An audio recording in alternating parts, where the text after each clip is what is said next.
اللہ تبارک و تعالیٰ کا دیدار آخرت میں تو ہوگا ہی ہوگا،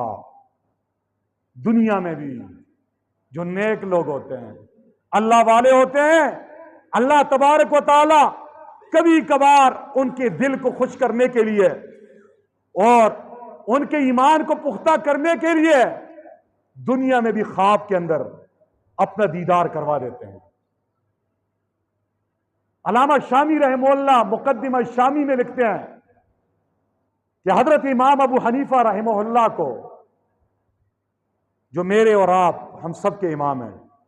فرمایا اسے 99 مرتبہ خواب میں دیدار خداوندی ہوا، اور اس کے بعد وہ سوچنے لگے، کہنے لگے اگر 100ویں مرتبہ مجھے اللہ کی زیارت ہو گئی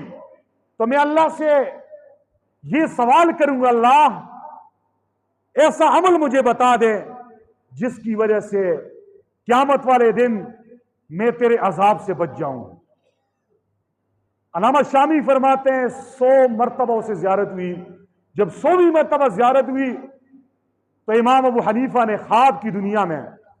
اللہ تبارک و تعالی سے یہ سوال کیا، اللہ آپ کا دیدار تو ہو گیا لیکن قیامت کے دن کا خوف مجھے ہے، ایسا مجھے وظیفہ بتا دیجئے، ایسا نسخہ بتا دیجئے جس کی وجہ سے میں قیامت والے دن عذاب سے بچ جاؤں۔ علامہ شامی فرماتے اللہ تبارک و تعالی نے امام ابو حنیفہ کو خواب ہی میں ایک نسخہ کیمیا بتایا۔ اللہ تبارک و تعالی نے فرمایا، اے ابو حنیفہ ہر صبح کے بعد، ہر شام کے بعد یہ کلمات پڑھ، سبحان الابدی الابد، پاک ہے وہ ذات الابدی الابد جو ہمیشہ رہنے والی ہے، جو ہمیشہ رہنے والی ہے۔ سبحان الواحد الاحد، پاک ہے وہ ذات جو تنہا ہے، جو یکتا ہے۔ سبحان الفرد الصمد، پاک ہے وہ ذات جو اکیلی ہے، جو صمد ہے، سب جس کے محتاج، وہ کسی کا محتاج نہیں ہے۔ سبحان رافع السماء، پاک ہے وہ ذات جو آسمانوں کو بلندیاں دینے والا ہے، بلا عمد، بغیر ستونوں کے۔ سبحان من بسط الارض،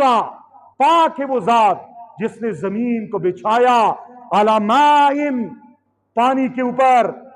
فرمایا سبحان من خلق الخلق، پاک ہے وہ ذات جس نے ساری مخلوقات کو پیدا کیا، فاحصاہم عدد، پھر اسے گن بھی دیا کہ مخلوقات کی تعداد کتنی ہے۔ سبحان من قسم الرزق ولم ینس احدا، پاک ہے وہ ذات جس نے رزق کو تقسیم کر دیا ہے، کس کو کتنا رزق دیا جائے گا، ولم ینس احدا، اور کوئی اس سے بھولا بھی نہیں ہے کہ کوئی آدمی رہ گیا ہو جس کا رزق اللہ نے نہ دیا ہو۔ سبحان الذی لم یتخذ صاحبۃ ولا ولدا، پاک ہے وہ ذات جس نے نہ اپنے لیے بیوی بنائی اور نہ ہی اولاد بنائی۔ سبحان الذی لم یلد ولم یولد، پاک ہے وہ ذات جسے کسی نے جنا نہیں ہے اور نہ اس کی کوئی اولاد ہے۔ ولم یکن لہ کفوا احد، اور نہ ہی اس کا کوئی ہمسر ہے۔ یہ کلمات اللہ تبارک و تعالی نے امام ابو حنیفہ رحمت اللہ علیہ کو خواب میں بتائے، جو صبح اور شام ان کلمات کو پڑھے گا وہ قیامت والے دن عذاب سے بچے گا، قیامت کے دن کی رسوائی سے بچے گا، اور اسے جنت نصیب ہوگی، اور جنت میں اللہ تبارک و تعالی کا دیدار اسے نصیب ہوگا۔